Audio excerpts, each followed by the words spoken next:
Buongiorno, ben ritrovati con Focus TG. Erano assillanti le pressioni di Filippo Turetta sulla povera Giulia Cecchettin, continuava a telefonarle, continuava a dire addirittura alla sorella di invitare Giulia ad accendere il telefonino che Giulia teneva spento. Elena aveva risposto più volte di no, ma è proprio l'inizio della fase più aggressiva di questo ragazzo che poi ha portato a un delitto atroce. Ci occuperemo anche oggi di un gravissimo incidente che è accaduto ieri sera a Preganziola, nel Trevigiano sul Terraglio. Un anziano ha investito due ragazzini, due fratellini. Uno dei due, un quindicenne, è in condizioni molto gravi. Poi andremo a collegarci con altri colleghi per quanto concerne in particolare Cittadella, dove parlerà la società di basket che prenderà provvedimenti per l'insulto, macabro insulto rivolto da un genitore alla giovane arbitra. Aveva detto: dovrai fare la fine di Giulia. E poi tanta cronaca come sempre a Focus TG, ma partiamo dalla prima pagina del Corriere della Sera, perché c'è una notizia che non ha nessun altro, è un'intervista di Walter Veltroni al padre di Giulia. Vedete: il mio ultimo abbraccio a Giulia, con le mani fasciate nella bara. Vediamo adesso quelli che sono stati i messaggi violenti di Filippo Turetta alla sua ex fidanzata. Filippo Turetta voleva dire la sua su tutti gli aspetti della vita di Giulia, una sorta di controllo totale su di lei, con toni apparentemente gentili ed educati, ma con molta insistenza. È quanto emerge da una serie di messaggi che la trasmissione Chi l'ha visto ha mostrato e di messaggi audio che ha fatto sentire nell'ultima puntata. Messaggi inquietanti alla luce di quello che è accaduto, che fanno pensare a un ragazzo possessivo che voleva mettere bocca su tutti i dettagli della festa di laurea, ad esempio, una festa che non c'è mai stata, e poi che si nervosisce perché Giulia ha spento il telefono, non l'ha richiamato. E allora insiste con la sorella di Giulia, Elena, perché le dica di accendere il telefono e di contattarlo dopo troppe ore, a suo dire, trascorse senza farsi sentire. Ciao, scusa, puoi far accendere il telefono alla Giulia e farglielo lasciare acceso? No. Perché? No, non è giusto. Non può non cagarmi per tutte ste ore. Mi aveva promesso ieri che mi scriveva durante la giornata. Digli almeno che ti ho scritto. Filippo, dalle un attimo di respiro. Di respiro da cosa? Mi aveva promesso che mi mandava qualche foto e video della giornata, scusa. Grazie.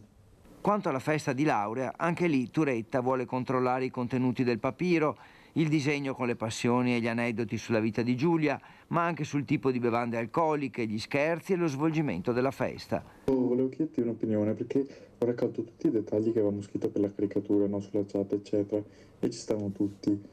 Però c'erano tipo proprio un paio di cose, una o due che, non saprei come dire, ma ad esempio le tisane. Alla Giulia non piacciono le tisane, anzi da quello che so lei beve proprio, non le ha mai bevute quasi, anzi per lei sono d'acqua sporca, eccetera. Però qualcuno l'aveva detto, e quindi cosa facciamo? Lo diciamo lo stesso da mettere nei dettagli? Oppure, a meno che tu mi contraddici, dici che è una sua caratteristica della Giulia, ma non mi pare proprio, quindi possiamo anche tralasciarlo, tipo questo dettaglio che hanno scritto. Poi per il bere anche lì qualcosa di non eccessivo per quanto riguarda l'alcol, perché poi rischia anche mal di testa forte, poverina magari. Durante la trasmissione, infine, si parla di alcuni appuntamenti allo sportello psicologico dell'ULSS 6 Euganea, anche se l'ultimo non si svolgerà mai, perché il giovane era già in fuga sulla sua Fiat Punto verso la Germania. Servizio di Federico Fusetti. Il Gazzettino si sofferma su questi messaggi con questo titolo sulla prima pagina online. Vediamolo: fai accendere il telefono a Giulia, svela la mania di controllo di Filippo nei messaggi che le mandava. E poi Papagino ancora: ogni mattina per trovare la forza entro in camera di Giulia e mi stringo al suo cuscino perché sa ancora di lei. La mamma di Luana, un altro femminicidio: mia figlia uccisa come Giulia, il suo assassino presto libero, troppo pochi 17 anni. Sentiamo su questa vicenda il servizio di Chiara Gaiani. Pensare che avevo in casa un assassino, dove lei, quando me l'ha presentato, mi ha chiesto dopo quando è andato via: mamma, cosa dici? Ah, è brutto, sai, è brutto, tu sei bella, è brutto, ma è tanto bello dentro, hai capito? È tanto bello dentro, e quello era la sua bellezza che aveva dentro, purtroppo. Un dolore che non si rimargina, una ferita che si riapre ogni volta che una giovane donna rimane vittima di chi diceva di amarla. Graziosa Pattaro era a Padova martedì con il marito Angelo per stringersi a Gino, Elena e Davide Cecchettin. Erano a Santa Giustina, come sono andati il 12 novembre alla fiaccolata di Vigonovo. La sua Luana è stata uccisa 13 anni fa, nella sera di Pasqua del 2010, da Luca Bedore, l'ex fidanzato, condannato dopo 3 gradi di giudizio nel 2013 a una pena di 17 anni. Quella sera, dopo un litigio, Luca Bedore aveva strangolato Luana, poi le aveva stretto 2 sacchetti di plastica sulla testa. Solo il giorno successivo, dopo aver passato la notte a vegliare la giovane donna, aveva chiamato i carabinieri dopo aver tentato di infliggersi ferite che non si erano rivelate mortali. Una figlia adorata, Luana, giovane stilista che Graziosa va a salutare in cimitero a Cinto tutti i giorni. Dove mia figlia è un giardino di fiori. Tutti me lo dicono. Sì, questo è il giardino dove tengo io, le dico. Perché non si può dimenticare. E poi se non vado mi sento colpita. Mi sento colpita. E anche deve essere perfetta. Lei e il marito per Luana hanno fondato un'associazione. Ogni anno il 25 novembre inaugurano una panchina rossa nelle piazze delle frazioni del comune di Cinto e Oganeo. Quest'anno è toccato a Faedo, nel 2024 sarà l'ultima a Cinto. Collaborano con il centro antiviolenza, a cui indirizzano le donne in difficoltà che li contattano. Da Luca Bedore, l'uomo che ha ucciso la loro figlia, neppure una parola. Non si è pentito. È quello che mi fa rabbia. Aspettavo almeno un scritto, non so, scusa, anche perché scusare, non so, perdonare 13 anni, ma non ho ancora perdonato. Perché mia figlia non c'è più qua nella mia famiglia. E lei non c'è più, ecco. E lei non c'è più, e queste sono scene che abbiamo visto durante le esequie di Giulia, queste parole, questo dolore, tantissime le famiglie che si sentono trascurate, che vorrebbero avere la stessa attenzione che è stata dedicata al 105esimo femminicidio, è stato quello di Giulia Cecchettin. Vediamo un'altra storia che riguarda la fine della 22enne di Vigonovo, bufera sulla TikToker che annuncia la diretta macabra su Giulia Cecchettin. Selvaggia Lucarelli condivide il video di una tanatoesteta che annuncia una live su TikTok con i colleghi che hanno ricomposto il corpo di Giulia Cecchettin. Scoppia la polemica, insomma sono robe da matti, no? Che ci siano addirittura, dopo quanto è accaduto, coloro che vogliono così soffermarsi su particolari che vanno ovviamente tralasciati. È finita la vita di una ragazza di 22 anni, ci sono stati i funerali, adesso basta, silenzio, e si cerchi tutti assieme di imitare e di fermare soprattutto la violenza alle donne. Purtroppo è una violenza diffusa che percepiamo, che vediamo in tanti ambienti, anche in quello sportivo. Non a caso ha suscitato sgomento l'insulto di un genitore a una giovane arbitra durante una partita di pallacanestro. Le ha detto: devi fare la fine di quella di Vigonovo. Ricostruiamo questa vicenda, poi avremo in diretta Monica Smiderle più tardi perché c'è una conferenza stampa della società sportiva di basket a Cittadella, dovrebbe esserci anche il sindaco Piero Bon. Vediamo il servizio intanto. La dirigenza della squadra di basket Under 17 dei Gunners Cittadella si è scusata con un comunicato ufficiale con la giovane arbitra che domenica scorsa a Camine, durante una partita di campionato, è stata pesantemente insultata da un sostenitore della squadra cittadellese. Insulti sessisti e una frase che ha fatto rabbrividire: meriti di fare la fine di quella di Vigonovo, un chiaro riferimento alla tragica storia di Giulia Cecchettin proprio alla vigilia del suo funerale. L'episodio è stato condannato dalla Federazione regionale della pallacanestro e da tutte le società loro malgrado coinvolte. È un episodio intollerabile e vergognoso. I Cittadella Gunners, dalla società allo staff, dai giocatori ai tifosi, hanno espresso le scuse all'arbitra appena 17enne. L'incidente, che ha coinvolto il tifoso, se tale si può definire, è un caso isolato nella storia del tifo Gunners e non rappresenta in alcun modo il nostro modo di supportare i giocatori e di vedere la pallacanestro, ha scritto la società, annunciando anche che sono già state intraprese azioni e provvedimenti esemplari per evitare che incresciosi episodi come questo si ripetano.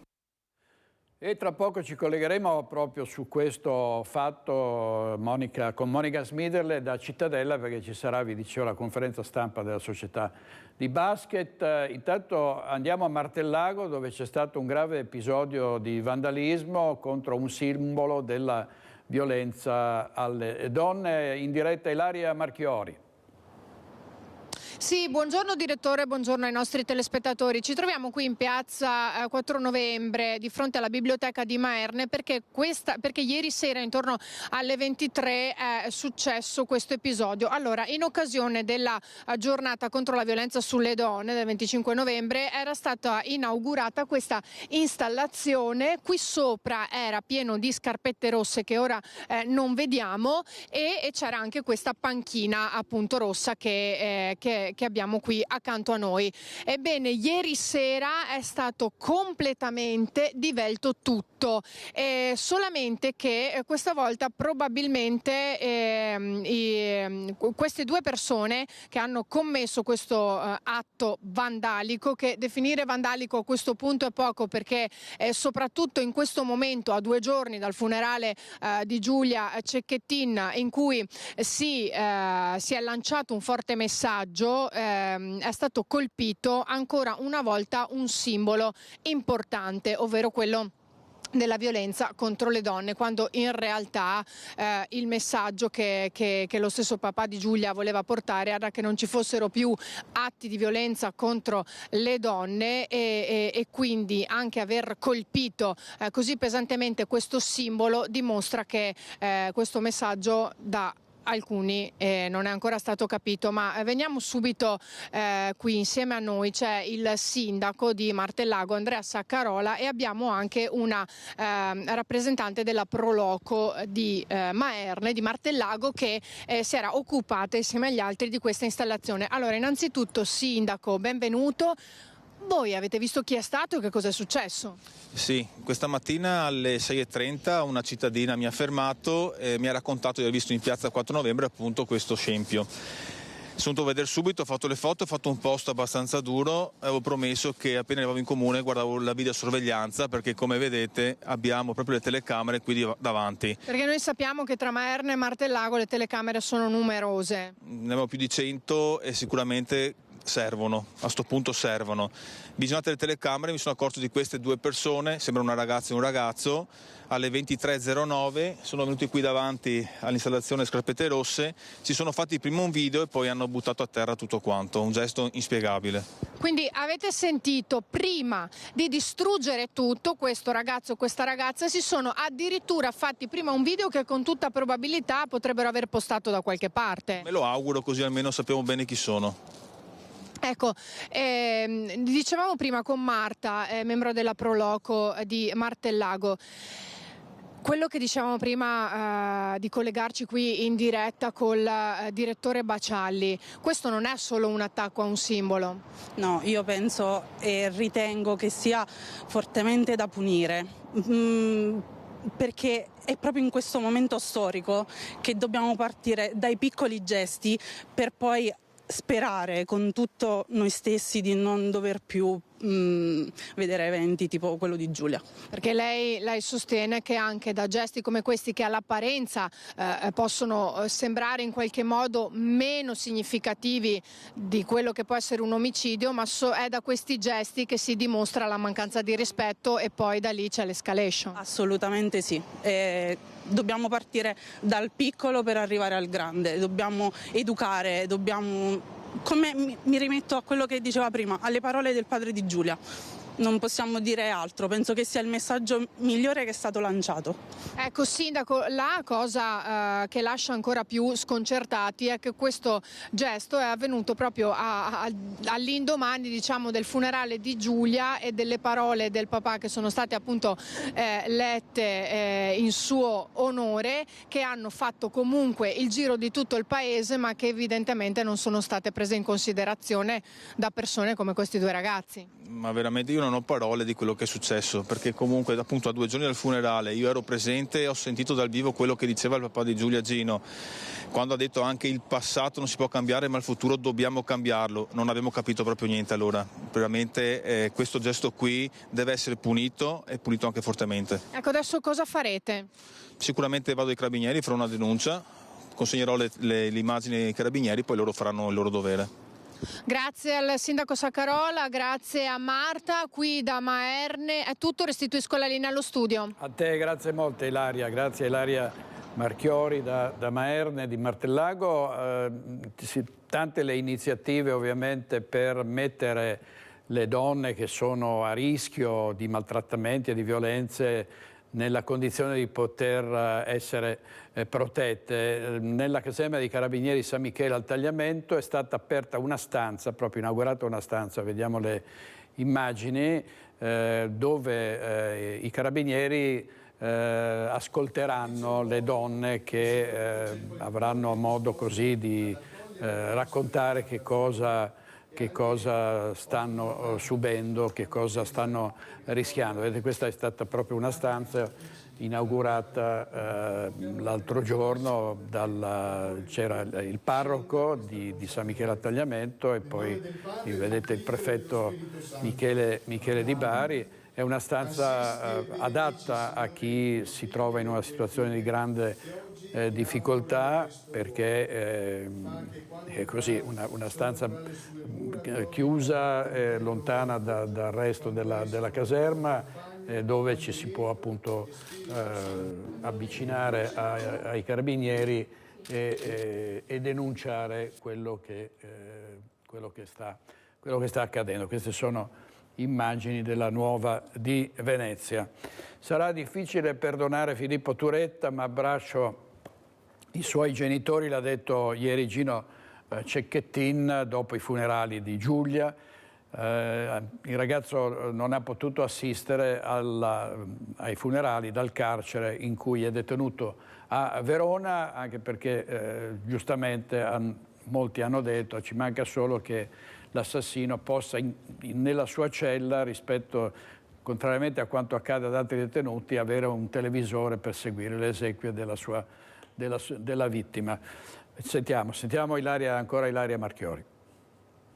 Cercano di evitare di fargli vedere giornali e televisioni, ma è una cosa buona e saggia, e se la direzione sta facendo questo, sta facendo veramente una gran bella cosa. Filippo Turetta non ha dunque potuto assistere ai funerali di Giulia dal carcere di Montorio Veronese in cui è detenuto, né leggere i giornali, come riferiscono le voci di Radio Carcere, mentre i detenuti nel frattempo hanno scritto una lettera in cui smentiscono di aver protestato per la consegna dei libri al 21enne. Mi raccontano di un ragazzo che ha difficoltà a guardare le persone negli occhi, vero? Quindi questo vuole dire tanto, vero?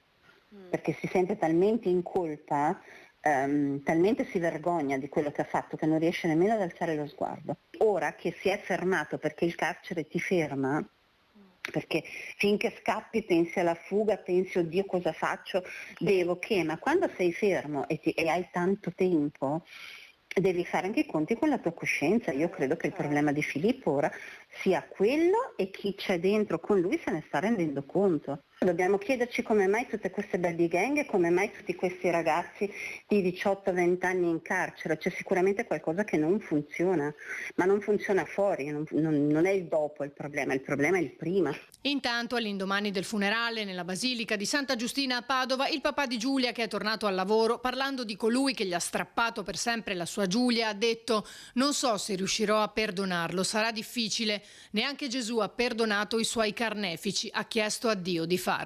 Sui suoi genitori, invece, sempre più provati, come ha riferito il sindaco di Torreglia, Gino Cecchettin ha detto: do loro un grande abbraccio, perché forse io ritornerò a fare un sorriso, loro faranno più fatica, quindi hanno tutta la mia comprensione e il mio sostegno, ha concluso. Forse anche per questo non hanno avuto la forza di presenziare al funerale di Giulia. Anche baristi e ristoratori, in questo caso di Padova, vogliono partecipare alla grande operazione di sensibilizzazione contro la violenza di genere. Saranno distribuiti nei pubblici esercizi padovani 80.000 sacchetti con la scritta Respect Me contro la violenza di genere. Un ulteriore mattone alla lotta contro femminicidi e atti violenti contro le donne. Grazie alla distribuzione di questi sacchetti nei pubblici esercizi incontreremo i nostri consumatori, i nostri clienti, li sensibilizzeremo per quello che anche loro possono fare: chiamare, segnalare, identificare, chiedere aiuto quando c'è bisogno. La violenza di genere può avere molte facce, lo sanno bene le donne che nei bar e nei ristoranti lavorano e che troppe volte vedono fraintesa la loro gentilezza. Tante volte questo sorriso viene mal interpretato e scatenano delle scene poco simpatiche che facciamo fatica a gestire noi come donne, noi come imprenditrici, noi come titolari di pubblici esercizi, anche come tutelare i dipendenti, i nostri collaboratori di sesso femminile. Un'iniziativa in collaborazione con il gruppo Polis che dà rifugio a donne vittime di violenza. Molti i percorsi attivati anche nei confronti degli uomini abusanti. Abbiamo pensato, rilevando la necessità di questo tipo di servizio, che fosse necessario occuparci anche dell'altra metà del fenomeno, cioè degli autori di violenza, perché è chiaro che se si vuole prevenire realmente il fenomeno in modo incisivo e decisivo, bisogna appunto agire su chi la violenza l'agisce, intervenendo soprattutto sul loro livello di consapevolezza, cioè far capire agli uomini autori di violenza che c'è qualcosa ovviamente che non va nel loro comportamento, nel loro modo di concepire i rapporti con l'altro genere e farli accedere quindi ad un percorso di consapevolezza ma anche naturalmente di cambiamento. L'appello che fanno le forze dell'ordine è quello di segnalare sempre se si nota qualcosa di sospetto. Non abbiate paura, non disturbate il nostro lavoro, siamo formati per questo, le pattuglie sul territorio ci sono e noi abbiamo necessità della collaborazione del cittadino, delle vittime, di chiunque per poter dare un contributo utile e cercare di risolvere il problema. Servizio di Francesco Rattai, in regia questa mattina Renato Cappoia e Italo Morao. Andiamo subito a Preganziol perché c'è stato un gravissimo incidente stradale ieri sera, 2 fratellini investiti da un anziano sulle strisce pedonali. Sentiamo in particolare in diretta da Cristian Arboit. A te Cristian.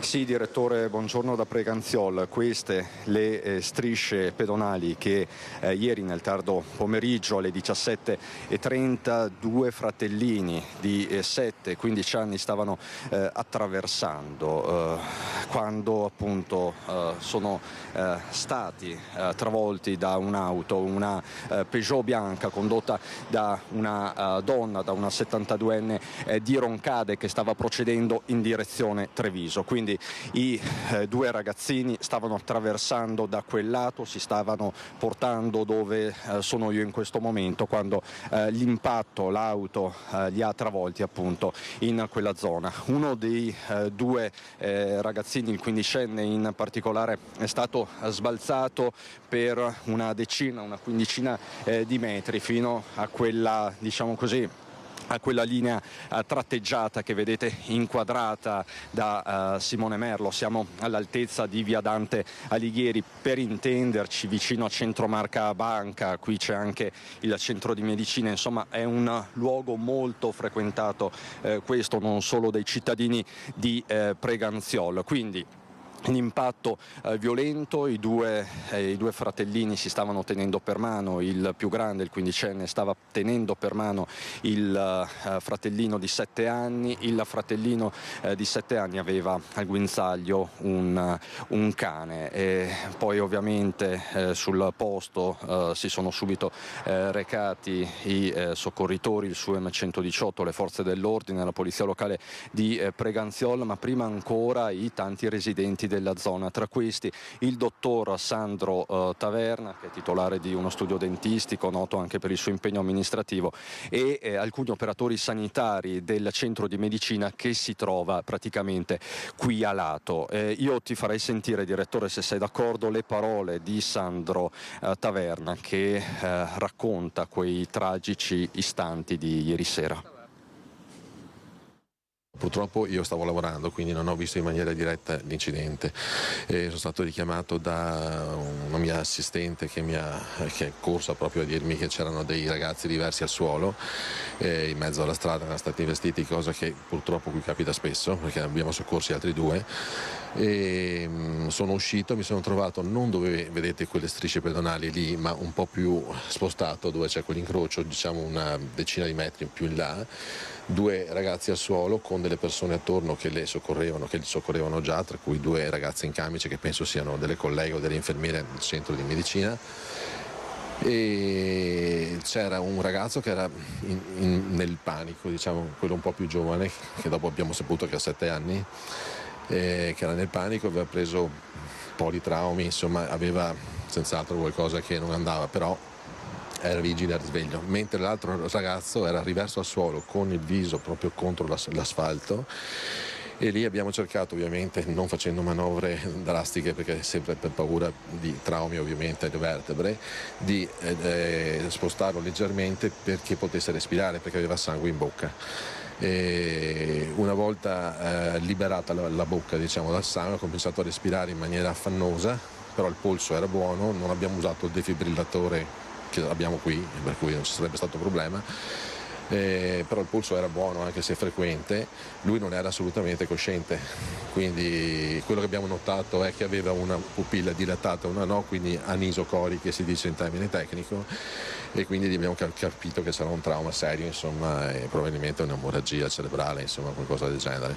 E poi lì è arrivata l'ambulanza? L'ambulanza è arrivata in un lampo, devo dire, sono stati veramente eccezionali, perché come eravamo lì fuori, dopo 2 minuti abbiamo visto le luci arrivare, per cui sono arrivate 3 ambulanze più una macchina medica, si dice, cioè quella che non può portare il paziente ma con i medici dentro.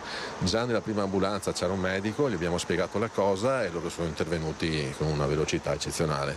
È arrivata anche la mamma poi? La mamma è arrivata 5 minuti dopo che l'hanno chiamata, e ovviamente sotto shock, ha preso in braccio il bambino, quello più piccolo, che si è alzato, si è mosso, però dopo li hanno presi entrambi, li hanno portati via ovviamente, e ho visto che intubavano il ragazzo più grave, sono rimasti un pezzo qui davanti e dopo sono partiti, insomma, ecco. E oggi ovviamente si spera.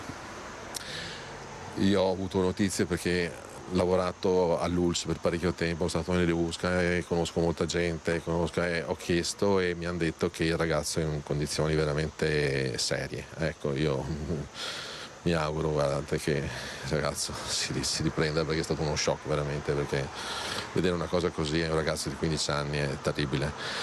E poi devo dire una cosa, ecco, da un po' di tempo, da un anno forse anche più, qui c'era un LED bellissimo che illuminava queste strisce pedonali, che è spento.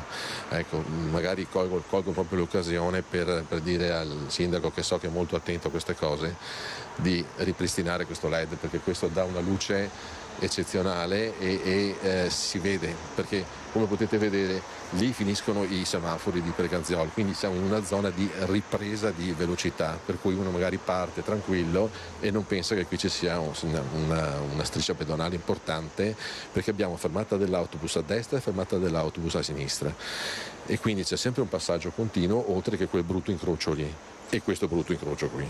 Quindi è una zona dove un altro semaforo non farebbe male a nessuno, secondo me, ma almeno ripristinare il LED, ecco, questo sarebbe una cosa buona. Ripristinare il LED, chiede il dottor Sandro Taverna, lo avete sentito. Qui con me Paolo Galeano, sindaco di Preganziol. Chiaramente in questo momento nessuno vuole fare polemica, il nostro intento è quello chiaramente di capire cosa è successo, come sempre. Qui con noi anche Simonetta Trabucco, che è consigliere comunale di minoranza. Sindaco, innanzitutto partiamo proprio dalla famiglia, sono qui del posto. Sì, davvero rivolgiamo un grandissimo abbraccio e confidiamo tutti che si possa uscire quanto prima con delle belle notizie da questa situazione. Ecco, allora il LED era acceso, era spento? Ci chiarisca un po' i ragazzi stavano attraversando dal lato est verso il lato ovest. L'illuminazione pubblica è tutta funzionante, la cartellonistica è tutta presente, ci sono due pastorali, quello del lato est, che ovviamente illuminava i ragazzi nel momento in cui stavano attraversando, era acceso. Quello qui di sinistra è spento, è un servizio suppletivo quello che è bene che funzioni, ci mancherebbe, questo è un attraversamento che è già stato teatro, insomma, di incidenti in passato. Gli standard di sicurezza da garantire c'erano tutti quanti, quindi nel momento in cui l'auto è arrivata i ragazzi stavano attraversando. Quindi diciamo gli standard di sicurezza erano garantiti, lei assicura sindaco. Simonetta Trabucco, consigliere comunale di minoranza, impegno comune, la lista impegno comune, la rassicurano queste parole del sindaco? Mi rassicurano parzialmente, perché è pur vero che l'illuminazione dalla parte in cui è successo l'incidente era attiva, ma non si può neanche essere, diciamo, soddisfatti del fatto che parte dell'illuminazione non era funzionante. Per quanto non voglio entrare nella dinamica dell'incidente, perché ci possono essere mille concause naturalmente, non voglio accusare nessuno, però è pur vero che esiste, non lo dico solo io, una problematica per quanto riguarda l'illuminazione dei passaggi pedonali sul Terraglio, che non è, ricordiamolo, una strada qualsiasi come tutte le altre, è una strada di grande scorrimento in cui le persone spesso corrono molto veloci, possono anche essere distratte e disattente, ci sta tutto. Però è anche vero che un'illuminazione adeguata su una strada così importante è assolutamente una cosa urgente. Il sindaco ha detto che sono cose che si stanno facendo, che saranno probabilmente pronte nei primi giorni dell'anno. Io me lo auguro moltissimo, perché la cittadinanza ha bisogno di risposte. E ci auguriamo in questo momento soprattutto che il ragazzo possa riprendersi. Sindaco Galeano. Sì, come dicevo, allora, l'illuminazione pubblica è soggetta a un generale intervento di qualificazione. Siamo partiti a metà gennaio con i lavori, metà gennaio 2023, e tutti gli impianti sono stati riqualificati. È previsto che alla conclusione degli stessi anche ci fosse un passaggio di controllo su tutti gli attraversamenti pedonali. L'unica segnalazione che noi abbiamo in riferimento al non funzionamento di questo lato del pastorale è del 2 novembre scorso, quindi un mese fa, in cui la polizia locale aveva chiesto un controllo dell'attraversamento che c'è più a sud e di conseguenza anche di tutti quelli che erano qui inerenti. Stiamo gestendo la cosa con contadina. Io però ci terrei a ricordare, perché non c'è che un guasto legittima delle condotte che possono creare danni. Guardate che la corrente salta, ci sono semafori che funzionano e a volte vanno a maniera intermittente, insomma i guasti per strada ci possono essere, le nostre condotte sono quelle che fanno la differenza, quindi garantire sempre il massimo di tutti gli standard possibili, ma attenzione, perché per strada poi si guidano le auto e sappiamo benissimo che cosa possono creare. Grazie sindaco Paolo Galeano, grazie alla consigliera comunale Simonetta Trabucco. Dall'ULS mi dicono che il quindicenne è ancora in prognosi riservata, le sue condizioni per l'appunto sono gravissime. Qui a Preganziol e non solo a Preganziol si spera e si prega per questo giovane. Ovviamente c'è in corso un'indagine della polizia locale e appunto c'è questa donna di Roncade di 72 anni alla guida della Peugeot bianca che ieri sera si è subito fermata nell'immediatezza e ha detto: io non ho visto nessuno, anche lei sotto shock. Per il momento da Preganziol, direttore, è tutto. Con Simone Merlo ti restituisco la linea. Grazie a Cristiano Rabotti e ai suoi ospiti, in particolare al dottor Sandro Taverna, medico chirurgo che prontamente è intervenuto subito dopo questo tragico incidente. Adesso apriamo tra poco la pagina politica, però vediamo un'altra notizia di cronaca dalla tribuna di Treviso. Papà Giorgio muore di dolore il giorno dei funerali della figlia. Il tappezziere Mazzon, 86 anni, è espirato in ospedale poco dopo l'addio a Diana, 53 anni. Ha voluto riunirsi a lei e lei lo ha chiamato. La donna era stata stroncata da un tumore. Andiamo, vi dicevo, allora a Padova da Federico Fusetti, perché starebbe per passare ufficialmente a Forza Italia Fabrizio Boron, ex della Lega. A te, Federico. Buongiorno direttore, buongiorno ai telespettatori. Sì, abbiamo scelto di aprire questa pagina politica da Padova posizionandoci davanti al Caffè Pedrocchi. Io e Andrea Benetti vi raccontiamo da qui che in questo luogo simbolo della città domani ci sarà un incontro politico importante in una delle sale, la Sala Bianca, che è qui a piano terra del famosissimo Caffè Pedrocchi. Cosa accadrà? Insomma, è una verità che ormai, una notizia che ormai tutti sanno. Ufficialmente verrà diciamo confermata domani mattina alle 11, ma insomma la notizia è che Fabrizio Boron passerà a Forza Italia. Insomma, questo ormai è diciamo assodato. E questo cosa significa? Significa che questa sorta di campagna acquisti che ormai da mesi Flavio Tosi, che è il coordinatore regionale di Forza Italia, sta facendo in Veneto, e in questo caso a Padova in particolare, sta funzionando, perché insomma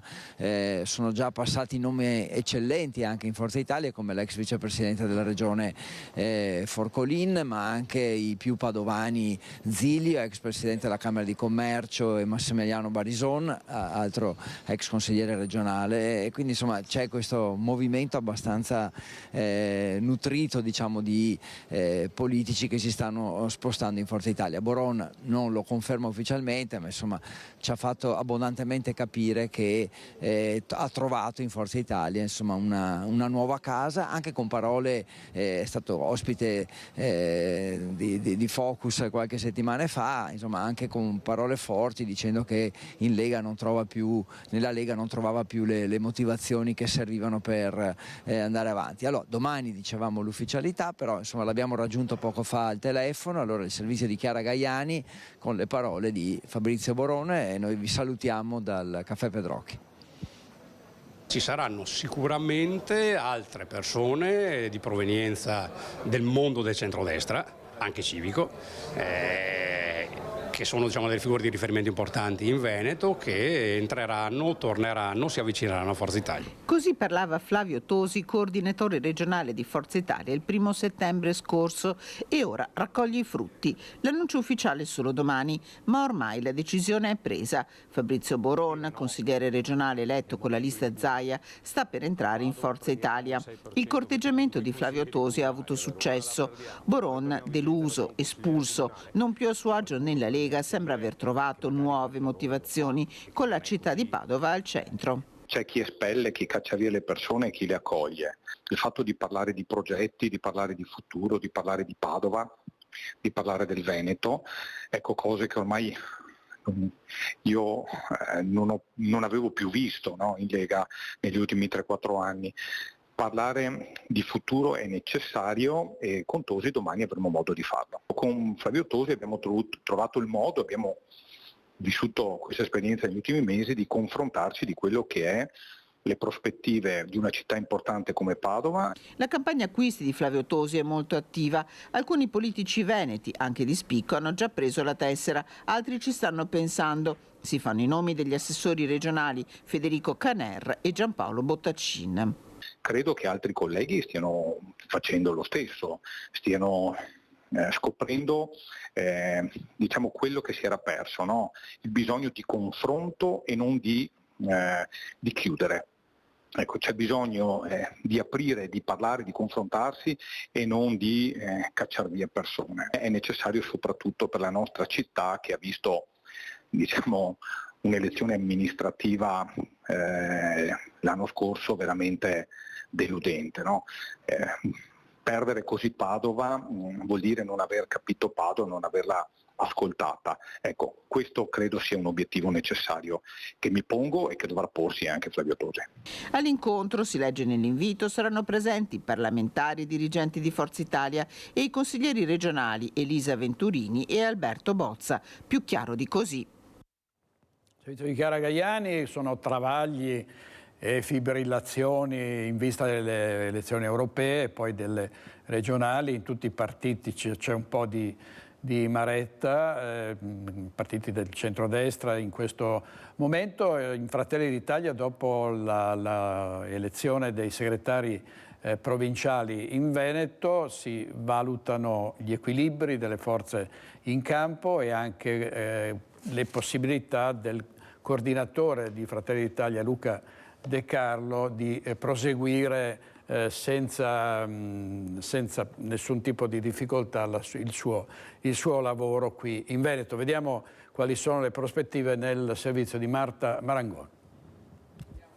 Le correnti ufficialmente non esistono, ma è innegabile che dall'esito dei congressi provinciali cambino gli equilibri interni a Fratelli d'Italia, con la vittoria di candidati che per la maggior parte fanno riferimento a Elena Donazzana e Adolfo Urso, meno al coordinatore regionale Luca De Carlo, che ospita ieri sera a Ring con grande sottigliezza qualche sassolino dalla scarpa se l'è tolto. Tutto ha portato ad aumentare i tesseramenti, quindi abbiamo raggiunto i 15.000 tesseramenti. Il tutto ha portato ad avere nuova linfa, quindi nuova classe dirigente, gente che magari in questi anni si era impegnata un po' meno, ma che grazie al congresso ha ritrovato spirito ed iniziativa, che si aggiunge a quelli che in questi anni hanno tirato magari di più la carretta. Oggi abbiamo molte più persone disponibili sul territorio a lavorare. Io non ne farei una questione di chi è di chi o chi è vicino a chi. Il partito uno è. Velate frecciatine a chi avrebbe meno lavorato negli ultimi anni rispetto a chi ha tirato la carretta quando il partito aveva ben altri numeri? De Carlo smentisce e risponde con una battuta a chi vede il suo ruolo nel mirino. Io se fossi nel mirino sarei anche facilmente colpibile vista la stazza. E sono coordinatore da 4 anni. Io avrei fallito nel mio agire se non avessi messo tutti, simpatici o antipatici come ci sono in tutte le comunità umane, nelle condizioni di poter correre e vincere. Credo che su questo nessuno possa dire nulla, anzi, e quindi poi verrò giudicato sulla missione che mi è stata data, non certo se un mio amico fa o non fa il coordinatore provinciale. E questo è il coordinatore regionale di Fratelli d'Italia, il senatore De Carlo. Torniamo alla cronaca, una notizia arrivata da poco, pubblicata dal giornale di Vicenza. La morte di Davide Rebellin è stata respinta la richiesta di patteggiamento. L'autista che lo ha travolto quindi a questo punto va a processo. È stata sgominata la banda della logistica, cioè quel comando che prendeva di mira centri di stoccaggio e camion. Ha colpito nel luglio del 22 anche a Marostica, al servizio di Monica Smiderla. Prendeva di mira centri di stoccaggio, aziende del settore dei trasporti, tir carichi di merce. Sgominata dai carabinieri la banda della logistica. Aveva colpito nel luglio dell'anno scorso anche in un'azienda di trasporti di Marostica, rubando da un camion in sosta profumi e cosmetici per un valore di 15.000 euro. Sin dalle prime indagini, i militari dell'Arma attribuirono allo stesso gruppo criminale anche un altro colpo messo a segno qualche giorno dopo ai danni di un'altra ditta di stoccaggio in provincia di Alessandria. Anche in quel caso rubarono profumi di marche prestigiose.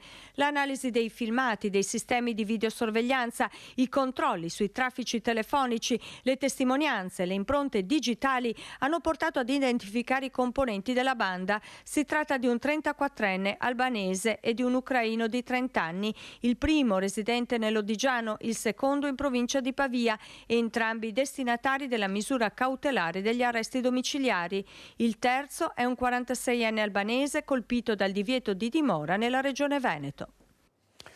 La Guardia di Finanza di Vicenza intanto ha scoperto una consulente fiscale che esercitava l'attività da 5 anni senza essere iscritta a nessun albo professionale. Sentiamo Luisa Bertini. La Guardia di Finanza di Vicenza ha scoperto una sedicente professionista che operava da 5 anni in qualità di consulente fiscale, sprovvista di partita IVA e in assenza di titolo autorizzativo abilitante all'esercizio della professione. È stata denunciata per esercizio abusivo della professione. Dall'attività ispettiva è emerso che la sedicente professionista aveva presentato modelli dichiarativi 7,30, quasi 400 pratiche in 5 anni, in un CAF abilitato del Vicentino, presso il quale è stata acquisita la lista di 97 clienti che negli anni si sono rivolti a lei per ottenere la redazione e la successiva trasmissione della dichiarazione dei redditi previo compenso, ma senza che fosse rilasciato alcun documento fiscale. I finanzieri hanno quindi constatato compensi non dichiarati dal 2018 ad oggi per diverse decine di migliaia di euro. Tra pochissimo ci collegheremo con Cittadella perché è iniziata la conferenza stampa del sindaco Piero Bon e della società di basket per gli insulti violenti contro un'arbitra. Un genitore ha detto devi fare la fine di Giulia, ma prima che inizi la conferenza stampa vediamo un'altra vicenda drammatica, cioè una donna, una 29enne che ha picchiato i genitori. Una storia di violenze che si è consumata all'interno delle mura domestiche. A finire in manette una 29enne che ha aggredito violentemente la mamma ed il papà. Ha colpito la donna con un pugno e l'ha trascinata per i capelli. Poi si è accanita verso il padre che stava cercando di aiutare la moglie con calci e pugni fino a rompergli il cellulare in testa. A dare l'allarme i vicini di casa che hanno sentito le urla provenire dall'appartamento accanto. Sul posto 2 volanti della polizia. L'arresto è stato convalidato nel corso del processo per direttissima. Non solo, ma la donna non potrà avvicinarsi ai genitori a meno di 500 metri. Non era la prima volta, i maltrattamenti andavano avanti dalla scorsa primavera. Tutto è accaduto in una casa a Santa Maria del Rovere, amareggiato Don Adelino Bortoluzzi, parroco in questo quartiere di Treviso. Questi fatti in genere sono fatti dove si sperimentano sofferenze e solitudini estreme che hanno bisogno della solidarietà. Mi dispiace di non averla data a questa famiglia, ma mi dispiace anche di essere dentro una comunità dove in genere ognuno pensa ai fatti suoi e quando si sentono queste sofferenze le persone dicono sono fatti loro, non sono fatti che interessano a me. La solidarietà è fondamentale, spiega, per non far sentire sole le persone che si trovano in difficoltà. Non ci si può girare dall'altra parte. Bisogna far di tutto perché ci siano delle strutture dove le famiglie, quando hanno bisogno, possano chiedere aiuto. Secondo, io farò di tutto e mi sforzo, come ho sempre fatto, a fare in modo che le famiglie parlino tra di loro e non abbiano paura di raccontarsi delle loro fragilità. I genitori della donna sono stati portati in ospedale per essere medicati, ma la ferita più profonda è quella di aver visto la propria figlia alzare le mani su loro senza pietà. Servizio di Daniela Sizia, andiamo subito in diretta a Cittadella dove è appena iniziata la conferenza stampa della società di basket e del sindaco Piero Bon dopo gli insulti all'arbitra. Sentiamo, andiamo subito. Trasferta va via col proprio allenatore e ha i genitori che sono gli accompagnatori. Non è che i dirigenti sono sempre in giro dietro alle varie squadre della propria realtà associativa, quindi motivo della presenza anche qui dell'amministrazione comunale e averla voluta fare qui è per far capire che la loro realtà associativa è una realtà associativa importante e seria. Come vedete loro sono tutti ragazzi giovani che sono qua per giocare a pallacanestro, ma che sono qua per fare altro, per dare comunque un segnale di vicinanza all'arbitro che arbitra, ho visto che scrivete nei giornali, insomma un segnale di vicinanza perché è un ruolo difficile quello dell'arbitro in qualsiasi sport si vada a fare. Poi magari se si è anche giovani si sta cominciando a arbitrare per le prime volte e sentirsi anche magari trattati in una certa maniera sicuramente non è semplice. E poi insomma le offese che sono state fatte penso siano per usare un termine leggero, inqualificabili, insomma, ecco. Io però lascerei la parola al Presidente che l'obiettivo è quello di chiudere qui la questione.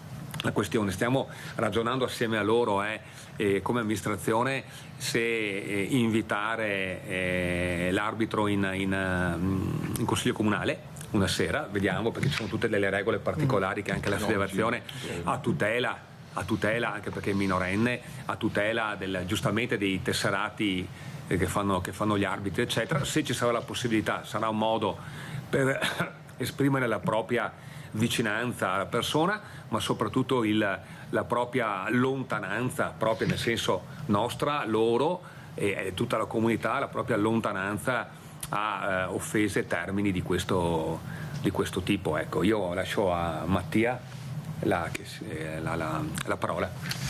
Buongiorno a tutti, io sono Mattia Zanon, sono presidente dei Cittadella Brenta Gunners. Ringrazio il sindaco Piero Bon e l'assessore Galli per questa occasione. Oggi ci terrei a leggere il nostro comunicato qui di fronte a voi.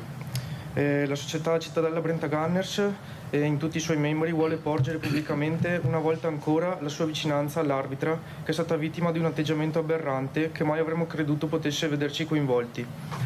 Le vorremmo porgere le più sincere scuse, consapevoli che non siano sufficienti a lenire il dolore che è stato provocato, ma che sono il minimo che l'intera famiglia Gunners possa fare. Ci teniamo a dire che i valori fondanti della nostra associazione sono quanto mai più distanti da quello accaduto.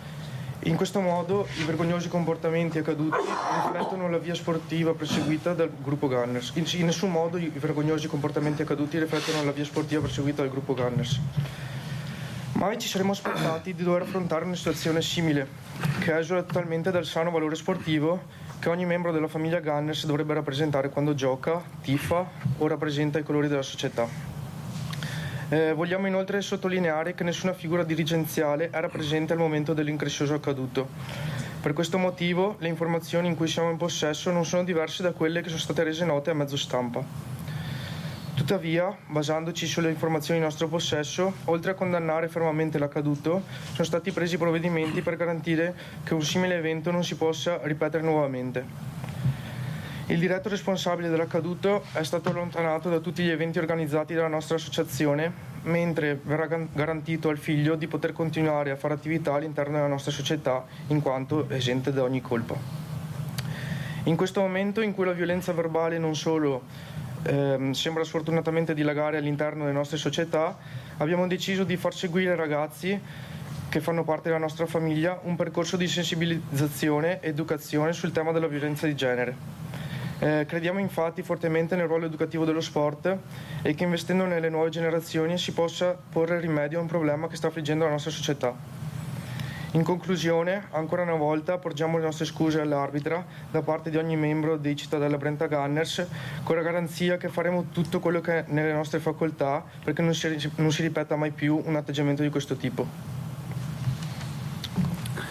Bene, penso insomma che quello che ha scritto è chiaro e soprattutto penso che sia chiaro che ci stanno mettendo la faccia, perché avrebbero tranquillamente potuto mandare questo comunicato stampa a televisioni e a giornali e per aver ritenuto chiusa la questione, quindi penso sia da apprezzare il coraggio anche, perché comunque il esporsi non è mai semplice. Io ho avuto l'occasione di parlare anche con un genitore che era presente e c'è stato anche un intervento da parte dei genitori là nel cercare di far capire che c'era un comportamento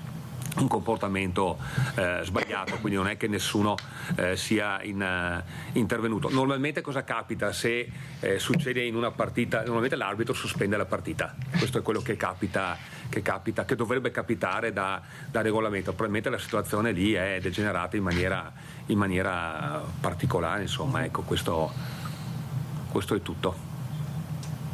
Avete qualche domanda particolare? Scusate?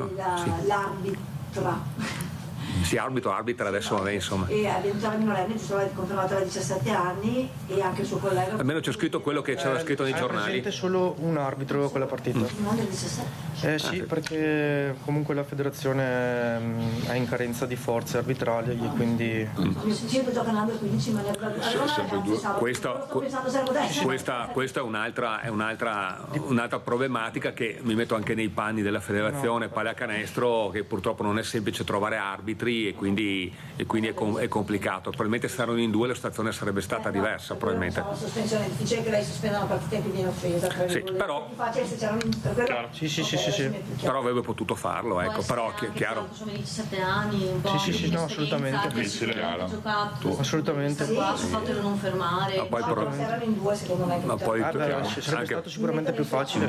Immagino che anche all'arbitro venga insegnato a non ascoltare, anche probabilmente, perché insomma sono ruoli un po' particolari, difficili. Un'esperienza in questo caso. Voi immagino, anche da quello che avete letto, vi siate confrontati un attimo con questo papà. Sì, abbiamo... Attualmente lui si è reso conto di aver fatto effettivamente un qualcosa che non andava fatto? Si è scusato con voi, con la società? Ci siamo confrontati con lui, noi gli abbiamo ribadito la nostra posizione e poi risponderà a chi di dovere. Ok, ma l'atteggiamento che lui ha avuto quando voi... Non è semplice, Silvia, perché comunque poi, come mi dicevi anche tu ieri, c'è un qualcosa anche oltre, quindi è molto delicata la cosa, quindi bisogna sempre comunque andare avanti con i piedi di piombo, perché poi si rischia anche magari di poi nella denuncia al genitore, quindi è chiaro che loro devono comportarsi in maniera... Comunque voi avete già comunicato il fatto che lui non potrà più partecipare e quello che era nelle nostre facoltà è stato fatto. E lui le accettate senza obiettare assolutamente nulla. Ok. Il figlio, va bene, un under 17, quindi lasciamolo stare. Il figlio per quanto riguarda, avete avuto contatti con il questore? Vi ha contattato? Ci sono delle indagini in corso, la nostra linea è quella di dare la massima collaborazione a chi di dovere. Perché il questore cosa sta facendo, scusa Silvia? Perché il questore? C'è un'indagine in corso. Ah, ok. Che vi risulti? Dato voleva confermare che ci fosse davvero il papà dell'arbitra, usciva questa figura, quindi la persona della sport denuncia. Ma il genitore con cui ho parlato ha detto che c'era il papà dell'arbitra, poi sai. Non è che uno ce l'ha scritto papà dell'arbitra. Denuncia formale, al di là della questione federale, eccetera, e del questore che può aver aperto magari indagine, ma se c'era stata anche una denuncia di padre. Come le dicevo, purtroppo noi non eravamo presenti, ma dalle testimonianze ci è stato riferito che il padre della ragazza era presente. Ma lui se è stata sporta denuncia noi non lo sappiamo. Voi non eravate presenti, come avete ribadito, però nel referto del giudice sportivo è indicato che nessuno della dirigenza, di chi era presente... Ma non c'era dirigenza. Chi era presente ha detto anche nulla, e mentre ha indicato che dei genitori della squadra ospite hanno chiesto alla persona di... Voi avete detto che vi hanno riferito che c'è stato un intervento anche da parte di qualcuno del cittadino. C'è stato riferito questo. Beh, loro erano la squadra ospite. Sì, della squadra che ospitava. Io ho parlato con un genitore, mi ha detto che i genitori hanno detto più volte. Ecco, e dopo sempre ieri c'era la notizia che il presidente provinciale della federazione è venuto a San Martino di Lupari perché pare che la proprietà dell'impianto dove si allena l'Under 17 non voglia più far allenare la squadra. Vi risulta? Assolutamente no. Quindi non vi risultano problemi? Sarebbe deleterio, cioè sti poveri ragazzi che stavano giocando una partita di basket, che colpa hanno se un genitore si comporta in maniera, usiamo il termine non corretto, anche se non usare termini molto più pesanti, nulla, quindi insomma... Comunque a noi non c'è stato riferito che la proprietà del campo di San Martino di Lupari vi abbia detto dopo quello che è successo non giocate più qua. No, a noi non ci ha riferito niente nessuno, quindi per il momento Chi ha fatto questi insulti sessisti e poi ha usato quella frase che è assolutamente vergognosa riferita alla drammatica storia di Giulia Cecchettin è il papà di un ragazzino che gioca nell'Under 17. Sì. Giusto? Sì. È una persona che aveva già manifestato, insomma, si era già comportato in modo strano? No. È stato insomma, un atteggiamento inaspettato? Sì, assolutamente, altrimenti saremmo intervenuti prima. Quindi voi garantite comunque al ragazzino la possibilità di giocare, ma avete allontanato questo papà da tutti gli eventi sportivi organizzati o a cui partecipa la vostra società? Sì, assolutamente, ribadiamo il nostro provvedimento e sicuramente il ragazzo non avrà, sicuramente continuerà a fare attività con la nostra società, non ha nessuna colpa, quindi... Il papà non ha giustificato in nessun modo questo atteggiamento che ha assunto durante la partita? Ha solo si è scusato, le scuse non sono arrivate da parte del papà? Ha solo ha solo accettato il nostro provvedimento. Non si è scusato? Diciamo anche che avrebbe dovuto porgere delle scuse verso la diretta offesa, non in quanto società che non siamo stati offesi da lui. Quindi per voi voglio dire ci sono dei risvolti sotto il profilo della giustizia sportiva? Sì, assolutamente. Sicuramente, ma... Lo possiamo dire insomma perché avete... Sì, il giudice sportivo ci ha dato 2 giornate di squalifica per il campo di casa.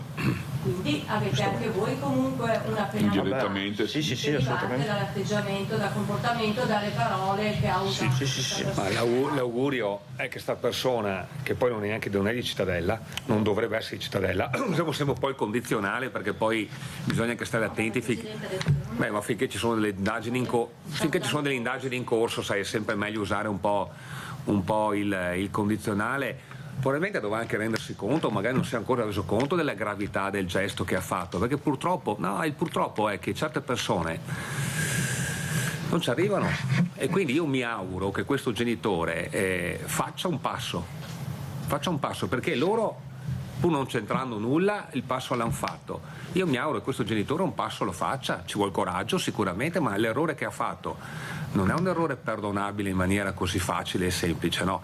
Quindi capisco anche loro la difficoltà verso l'arbitro principalmente. Magari chissà. Capisco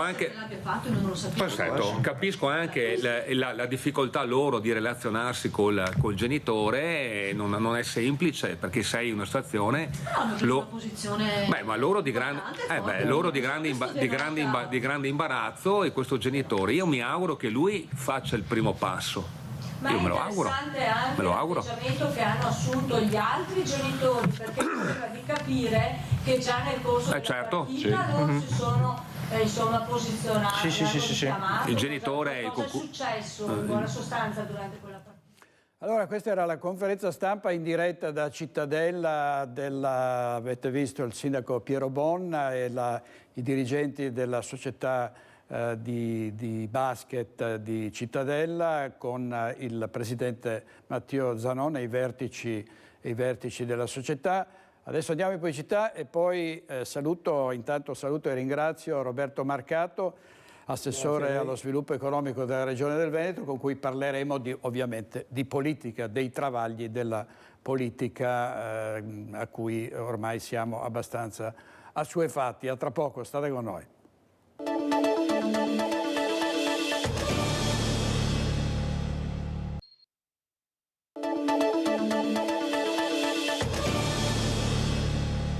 Nuovo in diretta con Focus TG, ospite Roberto Marcato, assessore allo sviluppo economico della Regione del Veneto. Buongiorno assessore, grazie. Bentornato. Ricorderete una lunga intervista a Roberto Marcato alcune settimane fa, che aveva tra l'altro registrato un boom di ascolti dove Marcato lamentava una situazione complicata, difficile per quanto lo riguardava, e avrebbe poi deciso se restare in Lega oppure no, perché da tempo si parlava, per quanto riguarda Marcato ed altri esponenti della Lega, di un malessere che avrebbe potuto portarli in altri partiti. Da quel giorno, Assessore, che cosa è cambiato? Ma è cambiato poco, nel senso che questa è stata per tanti anni la mia casa e continua ad essere la mia casa, anche se qualcosa è cambiato di questa casa. Quindi non è più la casa in cui io sono entrato, questo è del tutto evidente. Anche Firenze stessa, no? La manifestazione che c'è stata domenica scorsa è una manifestazione dove si parla di sovranismo. Insomma, io, la Lega che ho sempre conosciuto io, una Lega federalista, autonomista, territoriale, che è l'antitesi del sovranismo. Cioè, sovranismo vuol dire sovranità nazionale, patria. La mia patria è il Veneto, quindi se vogliamo parlare di sovranità veneta va bene, ma il sovranismo in quanto nazione va in antitesi con la declinazione federalista dei territori. Non c'è stato un cenno all'autonomia. Insomma, stiamo parlando di Europa e noi dobbiamo immaginare un paese federalista e un Veneto autonomo che dialoga con l'Europa. E dopodiché bisogna stare anche molto attenti, perché io che incontro e parlo ogni giorno con imprenditori, i nostri imprenditori, gli artigiani, che guardate bene, noi viviamo di export. Cioè, noi chiudiamo il 2023 con la crescita di export che porta il Veneto a essere la prima regione italiana per export. E export significa Europa.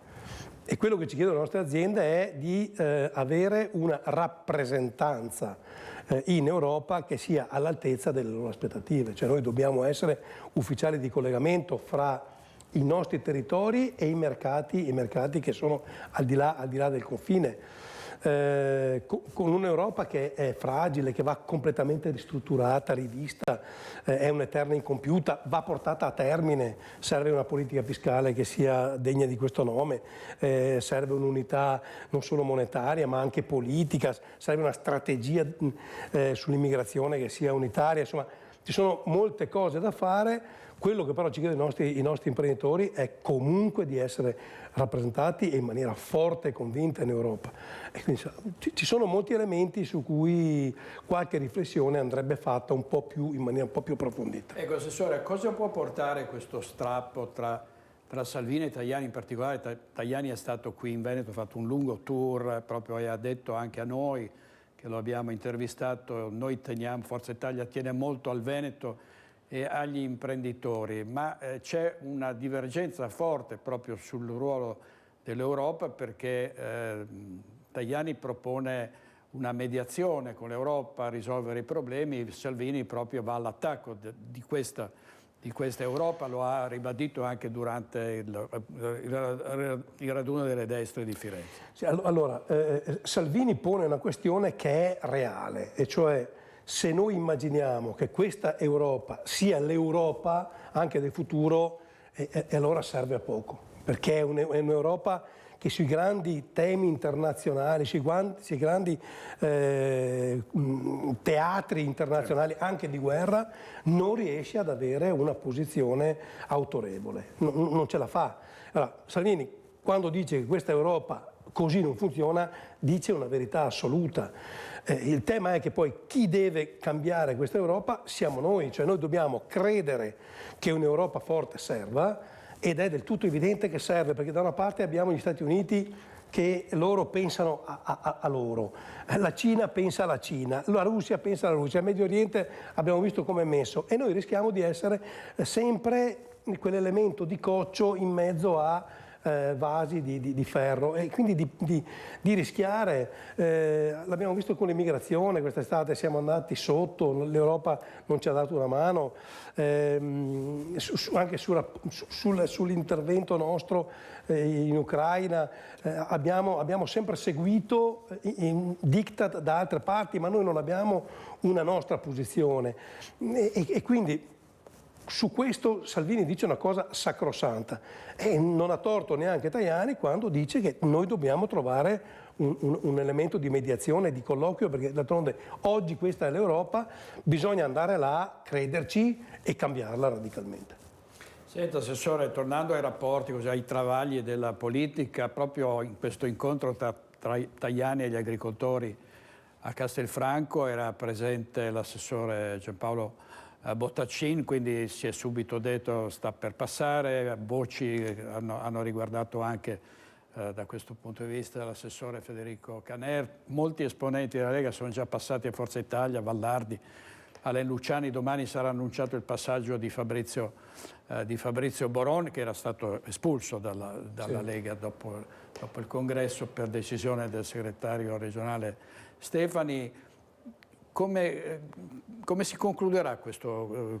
È uno scontro in qualche modo, per quanto la riguarda, anche è una frattura rimarginabile, una ferita rimarginabile o può portare a una diaspora? Lo è nella misura in cui i dirigenti del partito hanno voglia di ridurre la frattura, perché adesso noi possiamo, io non sono nato ieri, non sono entrato in politica ieri, non sono entrato in Lega l'altro ieri, e quindi insomma diciamoci le cose come stanno. Che ci siano delle antitesi, che ci siano delle contrapposizioni è del tutto evidente e secondo me è anche sano per un movimento democratico, per un movimento anche popolare come il nostro. A ridurre le contrapposizioni e quindi dare una prospettiva di crescita al partito spetta ai dirigenti, non spetta ad altri. Il silenzio, a mio avviso, assordante che c'è stato in questi mesi, io lo trovo incomprensibile, cioè di fronte a un assessore Bottacin che, giusto per ricordarlo, è un campione internazionale di preferenze, cioè non è proprio l'ultimo arrivato, che ha un curriculum che pochissimi altri hanno, non solo in Regione Veneto ma vorrei dire in Italia, una capacità anche di gestire il territorio straordinaria, che va poi legittimamente, nel senso che io sono andato a fare il relatore a un congresso del Partito Democratico, quindi si va dove ti invitano, è giusto che uno porti la propria esperienza, però io mi chiederei, perché non posso fare spallucce, perché oggi la Lega è in evidente difficoltà di consenso, perché lo dico io, lo dicono i dati, no? Allora, di fronte a questo io metterei in campo tutte le pedine migliori che ho e quindi di fronte anche all'ipotesi che uno come Bottacin, uno come Caner, ma anche uno come Boron, insomma persone che sono lì perché qualcuno li ha votati, non sono eletti, nominati come i parlamentari o come chi ha ruoli di nomina. Questa è tutta gente che è stata votata, ma ha votata con grandissimo consenso. Se qualcuno immagina che i partiti come il nostro, popolari e popolani, possano esistere a prescindere dal consenso, questa convinzione è l'anticamera della morte. Non c'è niente da fare. Noi viviamo di consenso, che non è la capacità di prendere voti, ma è la capacità di stare sul territorio parlando con i veneti che devi rappresentare. Questo è, quando io vado in giro, io non riesco a fare 5 centimetri perché ti ferma tutti, e questo è, ma a parte quello che vuole farci la foto, però ti parlano, ti dicono i loro problemi e si vede che c'è un immediato collegamento. Ecco, questa capacità di relazione con la gente che devi rappresentare, questo è il consenso.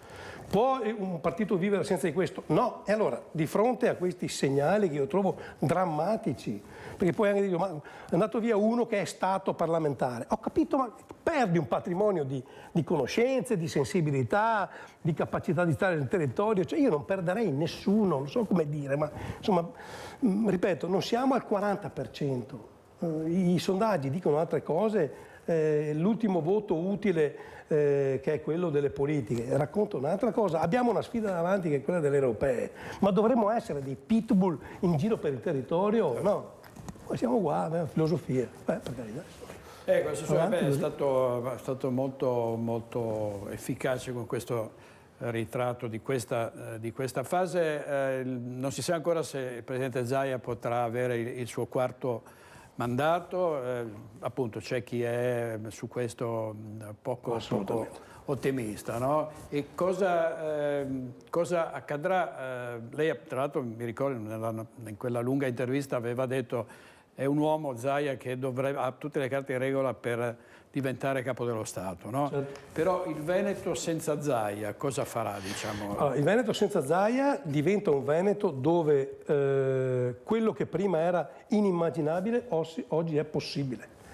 Per cui si aprono 1000 strade e come sappiamo in politica, quando tu togli un tappo, improvvisamente nascono Churchill ovunque, no? Cioè, ci saranno migliaia di persone che sono convinte di poter fare il presidente del Veneto. Posto che se noi continuiamo così, ad essere così silenti e così, io sono convinto che se dovessimo ahimè, confermare i rapporti di forza che abbiamo avuto alle ultime politiche anche nelle europee, la vedo dura che il prossimo presidente non sia espressione dei Fratelli d'Italia. No, perché io al posto loro farei la stessa cosa, come noi abbiamo fatto quando eravamo a parti invertite.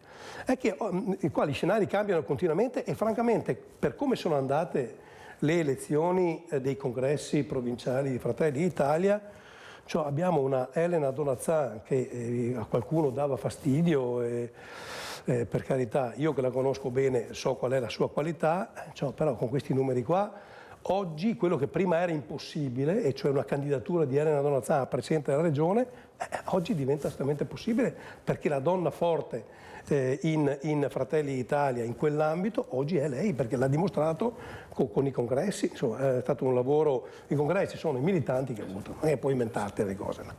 Chi invece aveva già dato per scontato di avere il potere, lo scettro in mano, è rimasto con un pugno di mosche, perché poi la politica è sempre così, quindi anche qua adesso questo è un ulteriore elemento di analisi, di riflessione. Ecco, vorrei che ci attrezzassimo anche noi della Lega un po', ecco, perché gli altri vedo che corrono, scalpitano idee, cioè noi facciamo la scuola quadri benissimo, ma sì, ecco, andiamo anche un po' oltre. Ecco, Roberto Marcato, mi pare che Roberto Marcato dopo avere quella volta detto starò a vedere cosa succede, no? Poi quindi certo, mi baserò su quello che succederà, mi pare di capire che non sia accaduto molto, no? Zero, non succede. Cosa si aspettava e si aspetta? Ma insomma io ripeto, intanto di fronte al tracollo elettorale delle politiche io avrei fatto un'analisi proprio violentissima del perché.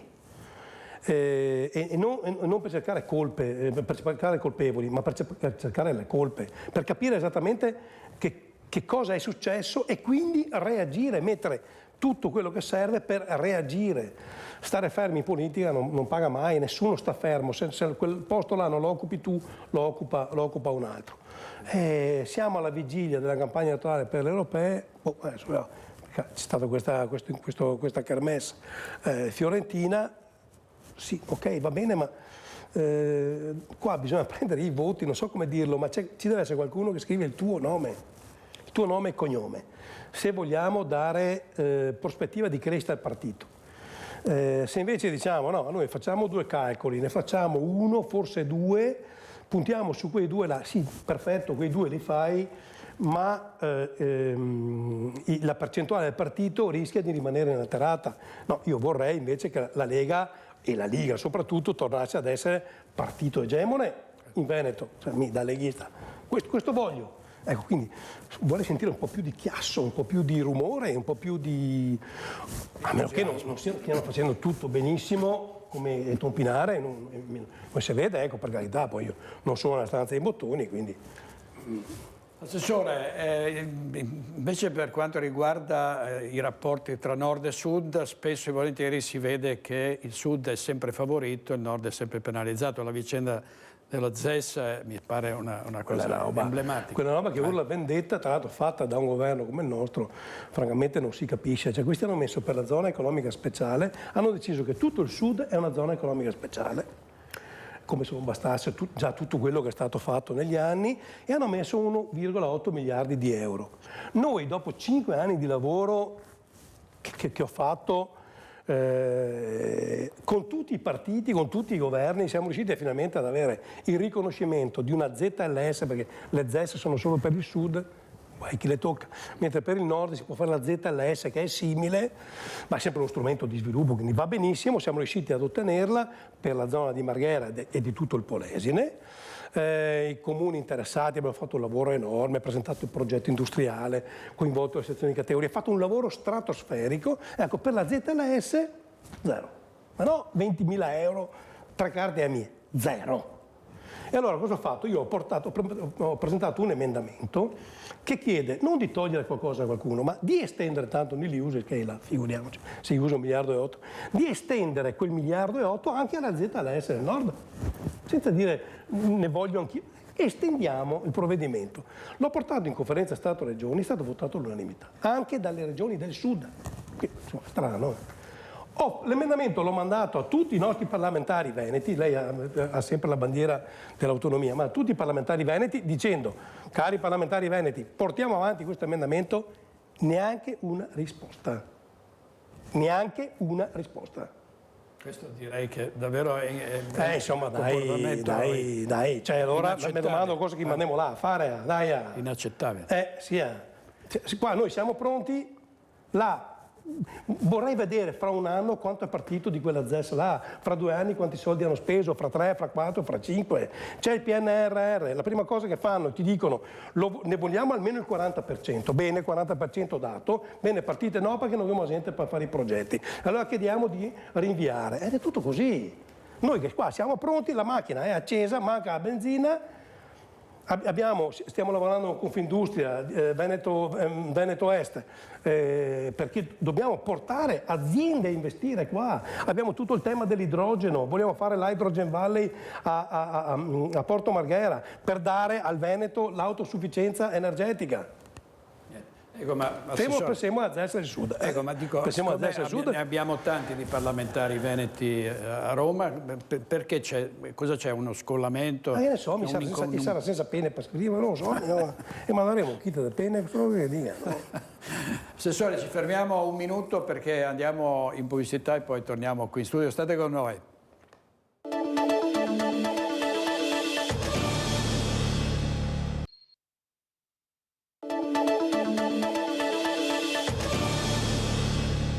Nuovo in diretta con Focus TG e l'assessore Roberto Marcato. Assessore, quindi i rapporti con l'Europa rischiamo di vederli compromessi, e poi c'è, invece tornando a livello regionale, c'è anche la questione delle trivelle, no? Le trivelle in Adriatico.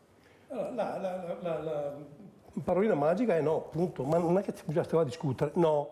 No, per 2 motivi. Uno, perché i tecnici di altissimo profilo, professori universitari, ci hanno detto che sono pericolose per la nostra costa. Sono pericolose. Abbiamo Venezia noi, per ricordare, insomma, città proprio leggermente fragile.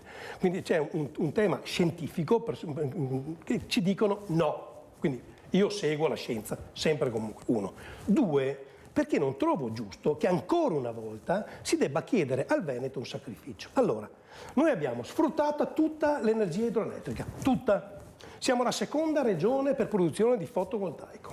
Siamo la regione con il più alto numero di imprese che lavorano nell'economia circolare. Stiamo lavorando all'Hydrogen Valley.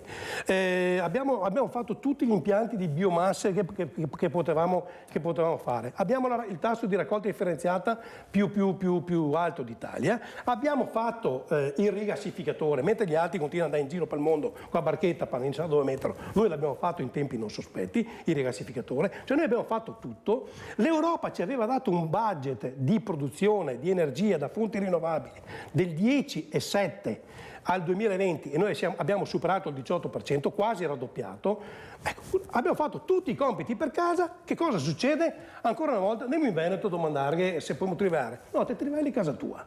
Trivelli a casa tua e a ogni regione fa quello che abbiamo fatto noi e avremmo avuto meno problemi anche con la crisi energetica. Allora, andare a chiedere sempre a quelli che hanno fatto i compiti per casa di farli anche per chi si andrà a giocare quelle macchinette, no.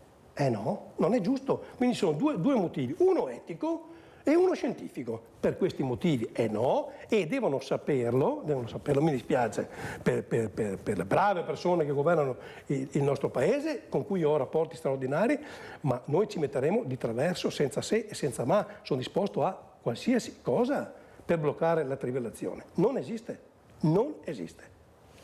Anche perché poi la subsidenza non è No, non è uno scherzo. Scusi. Insomma, no. Abbiamo messo in funzione finalmente il MOSE, d'accordo? Che tra l'altro gli stessi che adesso ci danno lezioni di vita sono gli stessi che dicevano che il MOSE non funzionava. Sarebbe bello che intanto qualcuno chiedesse scusa per le stupidaggini. Però abbiamo fatto il MOSE per salvare Venezia, e adesso faccio un'altra cosa che può compromettere Venezia. Mi pare tanto geniale questa cosa qua, no? Per poi prendere quanta roba. Insomma, facciamole laddove si possono fare. Ma qua non nel mio giardino. No. Io ho la scienza che mi dice che non si devono fare e io sto con la scienza. Molto chiaro come sempre Roberto Marcato, assessore, grazie molto per essere stato con grazie noi. a voi, buona giornata. E alla prossima, saluto e ringrazio i nostri registi Renato Capoia e Italo Morao con Nadia Brazzo. Ci vediamo stasera alle 21:15 a Focus, arrivederci e buona giornata.